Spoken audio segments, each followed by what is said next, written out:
Hey, how's everybody doing? Before I start this review, I just want to say a quick rest in peace to Joe Jackson. I know what you guys are thinking. You guys have your mixed reactions about Joe Jackson and shit like that, but he did get his kids out of Gary, Indiana, and shit like that. So, he is an important figure in their lives and careers. So I'm just gonna say rest in peace to Joe Jackson. Yeah, you'll be missed. Now back to our review. What I'm saying?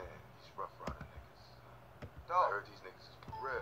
It's about time I review this album and stuff like that. I've been planning a review for this album for a while, and if you guys can hear the intro, I'm reviewing DMX's debut album.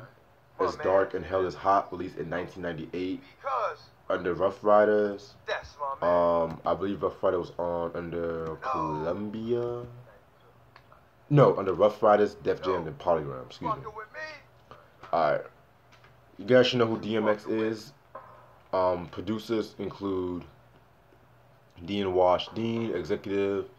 Irv Gotti was also an executive. Dame Grease, PK, Lil Rob, and Swiss Beats.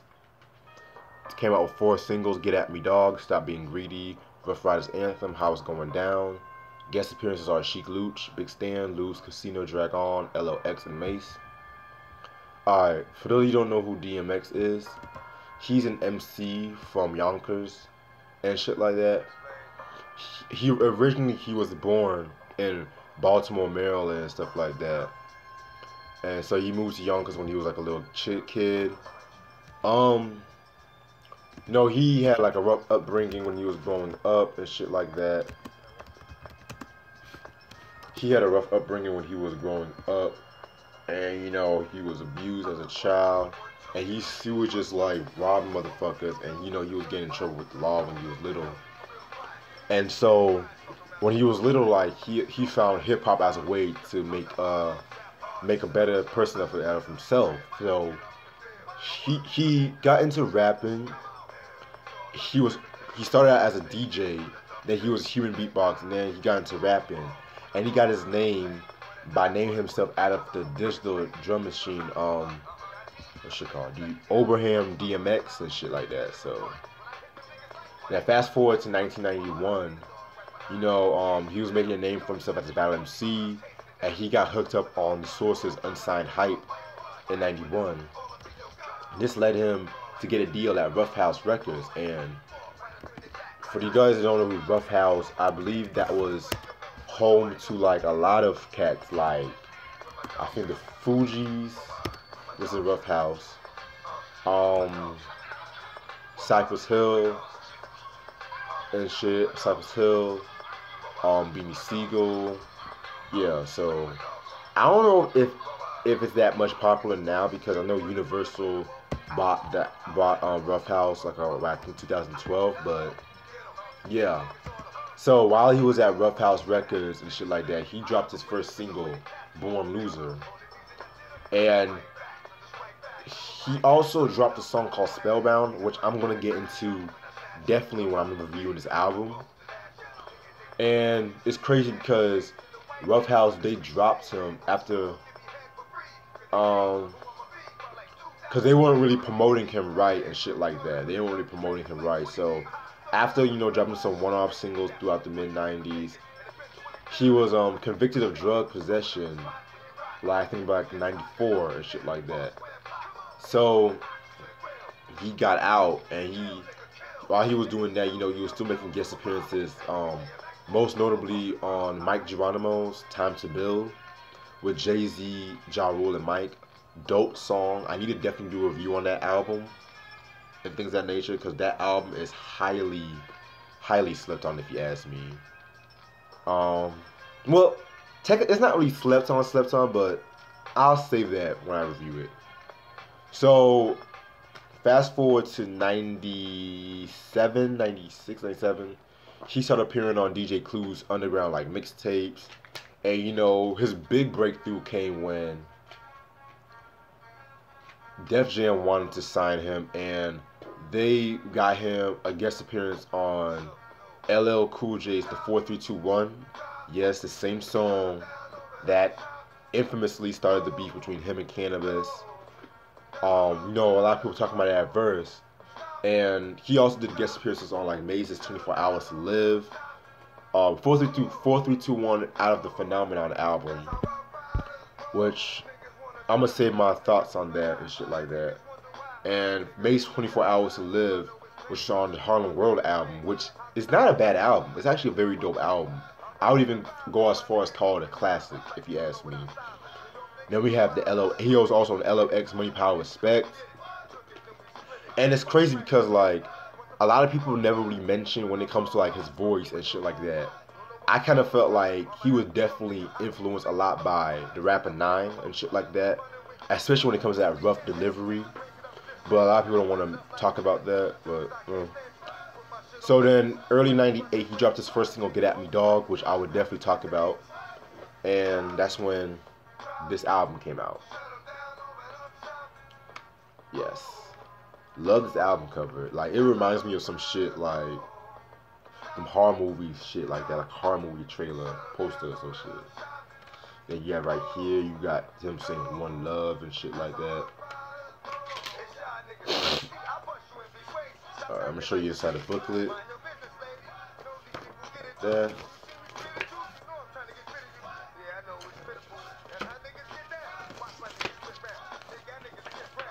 And this is what I loved when they used to post like merchandise for the fans and shit like that. I wish artists would do that today, but it is what it is. And the interesting thing about this issue of Dark and Hell is Hot, it comes with a bonus sampler. And yeah, this is actually, I think, a collector's item or some shit, but so this sampler right here is basically telling you like how to be down with Def Jam if you want to get posters and shit like that. And the sampler right here is just like all the shit that's coming soon. Like, you have Ja Rule. I think Ja Rule's intro. I believe the intro for the Vini Vini Vici album that came out like 1 year after this album in '99, which is another classic album. Then you have Onyx with the album sample of Shut 'Em Down. That came out. That was a dope album as well. Def Squad, Full Cooperation off the El Nino album. That album wasn't, it was alright. I wish they would have came out with an album earlier than '98, like maybe '95, '96, but a boy can dream. Core Megas, the Testament and shit. I believe that did come out, but it was like another version. I'm not like the biggest Core Mega fan, so y'all have to bear with me. So yeah, the Testament, that album was officially, the retail came out in 2005 and shit like that. And I guess that album and shit like that got shelved and shit like that. Like, again, I'm not the biggest Core Mega fan like that, so I could be wrong. So yeah. And then you have LL Cool J's The Ripper Strikes Back, which you guys should know is the diss track, the response to Cannabis's 4321. What the fuck? Oh yeah, the diss track to 4321 and shit like that, which is actually not a bad diss track if you ask me. I know a lot of people kind of was shitting on that diss, but what the fuck, really? That's where niggas get so creative with CD cases these days. Fuck it. I'll fix this some other time. Okay. And the song that's playing in the background is a song called Fucking With D. Alright. Yeah, I fixed it. Okay. Track number 1. Intro. Yeah, basically it's like a 4-minute intro and shit like that. Yeah, just basically setting the whole tone of the album and things of that nature and shit, so yeah. What I got from the intro basically was like, basically just the dark, gritty shit. You know, he's being interviewed and shit like that about, you know, like the whole Rough Riders and why his people use his dogs and shit. Then he does like he raps like 2 verses and shit. So yeah. Track number 2, the Rough Riders anthem. I shouldn't even be talking a lot about this song. This song right here is definitely a classic song. Definitely a classic song and shit. Oh, I'll say that after review. Yeah, definitely a classic song. Nice introduction to him, the whole Rough Riders movement, and the remix to that song too is not bad too. The DJ Clue remix with Jada, Styles, Dragon, and Eve. Like, that shit right there is dope. So you can actually get it on DJ Clue's The First Professional album, which is, in my opinion, one of the best rap albums that came out in '98. Track number 3, Fucking With D, which was just playing. Very dope song. It's more like a braggadocio song, to say the least. Then it's just saying like, niggas don't fuck with me, I'm crazy. Oh, and one more thing about Rough Riders anthem. That according to Swiss Beats, I think DMX was kind of hesitant to get on this track because I think it was because of how the beat was, which I'm gonna get into that once I finish reviewing this album. But yeah, Fucking With D is just basically a warning shot. Track number 4, the Storm skit, which it's just a skit which leads up to the next song, and he's just telling people like why he does the shit that he does, and shit like that, and if his reputation, which brings me to Look Through My Eyes. Very dope song. I love this song, Look Through My Eyes, which is ironically playing in the background. It's just talking about how we got like a lot of street credibility and shit like that, and it's just basically like saying like what he's been through in his life and shit like that, and the way he sees the world is different, which it should be for everybody. So yeah, Look Through My Eyes, definitely a dope song. Track number 6, Get At Me Dog, featuring Sheek Louch. In my opinion, this is arguably my favorite song off this whole project. And I don't know what it is about the song, but it just gets me hype and shit like that. Like, I love the beat to the song. Like, I love everything about the energy, the raw, the grittiness. The music video to the song as well, where he was filmed at the tunnel and shit. Iconic. But there's a little trivia and controversy to that song too, because originally Get At Me Dog was actually a freestyle diss aimed at Tupac and shit. Cause I believe it was an interview that X heard like Tupac was saying like West Coast rap was better than the East Coast and shit like that.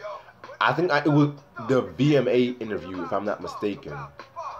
But I could be wrong on that. And so he was going after Tupac. But then, once Tupac died, you know, he shelved the song until he reworked the song and he added a line that aimed at K Solo. Now, for those of you who don't know who K Solo is, he is an affiliate from EPMD. He dropped his first album, I think it's called My Name is K Solo, back in Tell the World My Name, back in 1990, which I need to definitely get my hands on that album, but that album goes for a lot of money. And so he dropped the next album in 92 called Time's Up, and around that time he dropped a song called Spellbound, which I mentioned previously and shit like that, and both rappers claim that they stole the whole Spellbound shit because K say that they did it when they first met in prison and shit like that. He released his version back in 1990. DMX didn't release his version back in 94. So what ended up happening years later when the Beef 2 happened, like the movie, they did a lie detector test, and the results for K Solo's lie detector test was like, it was inconclusive and shit. So yeah, that's crazy. So yeah, Get At Me Dog. So he had a line that says, yo, and that nigga K Solo can suck my dick, basically. So, because originally was supposed to say that nigga Tupac can suck my dick. So yeah, just a little trivia for y'all, you know. But fuck it. Track number 7, Let Me Fly. That song, self-explanatory, just let him live his life. It's like more of like a poetry kind of song. Yeah. Track number 8, X is Coming. Now this actually is my favorite song. But this song, Get At Me Dog, and another song is kinda tied. I don't know. But yeah, excuse me. X is Coming, definitely probably the darkest song off his project. He's like, that's more like a horrorcore song. My only gripe with that song, I didn't like the line where he was just basically saying, if you are 15 and younger, I'm a rape you. I wasn't really fucking with that line though. But other than that, I was like really into this whole song. I definitely love the intro when the little kid is like saying 1, 2, X's come for you, 3, 4, that lock your door, 5, 6, get your crucifix, 7, 8, don't stay up late. Like that song is definitely one of my favorite songs and shit up from the project. Now, track number 9, Damien. This is a fan favorite song that a lot of people love. I like the song, but I don't like it as much as a lot of fans. But one thing about the song, it demonstrates his storytelling ability. Like you can tell, how he's voicing 2 characters. The kind of shit like Slick Rick was doing. All that crap.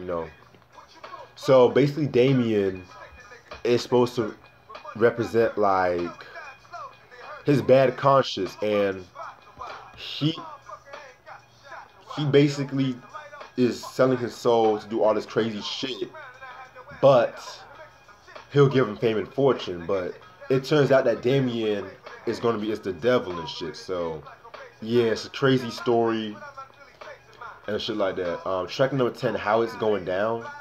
I believe Faith Evans did some background vocals on that song. She did. She did background vocals and she was featured and shit. So that's a very good song. It tells a story about DMX meeting this chick and shit like that. They're feeling each other, but he knows that she's dating this other nigga and shit like that. So they're continuing with the affair, but he's feeling guilty because not only is he having an affair, but she has a son too. So he basically breaks off the relationship and shit like that. So that's a very good song. I love that song. I love the samba beat towards it and shit like that. Very dope song. The video is pretty good too and shit. Yeah. Track number 11, Mickey. It's a skit. It's basically a skit about a murder who's on the run, and it just leads to crime story. I'm sorry about that. I had to throw up a little something. Anyway, Mickey leads to crime story. Very dope song right here.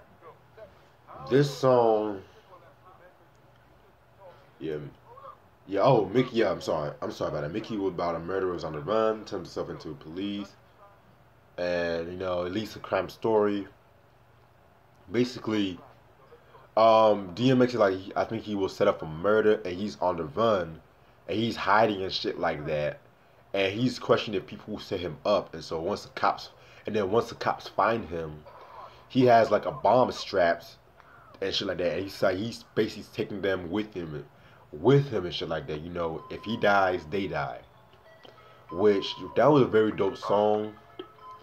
I love the beat to that song. The beat was produced by Irv Gotti and Lil Rob. Definitely the beat has an EPMD feel to it, like strictly business feel and shit like that. I don't know if it's just me, but other than that, very good song. This X is Coming on Get At Me Dog is maybe my favorite songs off this project. Next song, Stop Being Greedy. Another classic song, self-explanatory and shit like that. I love the use of the Diana Ross sample. I love how they made it all dark and grimy and shit like that. Next song, ATF. For those of you who don't know what ATF stands for, I actually have to do some research on. It stands for the Bureau of Alcohol, Tobacco, Firearms, and Explosive and shit. It's basically just a short song where it's him and his girl, you know, the ATF busting his door. This song was alright. I could have done without that, to be real. For My Dogs, definitely. Featuring Big Stan, Loose, Casino, and Dragon. Very dope posse cut right there. In my opinion, I believe Casino definitely stole the show off that project. I'm not the biggest Drag On fan like that, but he definitely did his thing. Not the best Rough Riders posse cut. That honor would stay tuned on that one. That's all I'm saying. I Can Feel It is the next song where he's paying homage to the Phil Collins song In the Air Tonight, basically. Not the biggest Phil Collins fan. I don't really care for Phil Collins, but that song right there, I do kind of like that song, especially when them drums kick in and shit. But very cool song. Track number 7, Prayer Skit. Yeah, this was actually a pretty.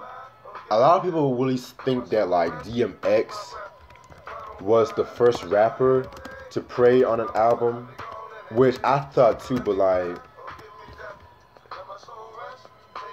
hold up, I think like a lot of people say DMX was the first rapper to pray on an album.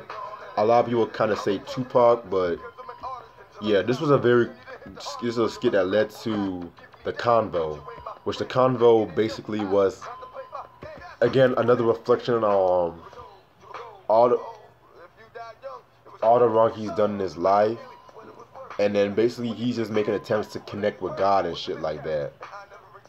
And yeah, that's a very heavy song and shit like that, because you never really hear a rapper, you know, talking about like shit like that, you know what I'm saying? So, and the last song, niggas done started something with L.O.X and Mace. Oh my God, Lord have mercy. Where do I begin with this song? Like, this is definitely another dope song and shit like that. And that's another thing I loved about, you know, the old Rockefeller, not just Rockefeller, mostly Rough Riders. They basically ended out with a huge ass posse cut, like ended off with a bang and shit. Mace killed this shit, in my opinion. I think Mace had the best verse. And a lot of people sleep on Mace, but he did his thing. He went back to like his Murder Mace vibe with that shit. I feel like him and DMX definitely killed it, this shit. But I'm gonna read you some of the shit that they were both saying. Give me 1 second.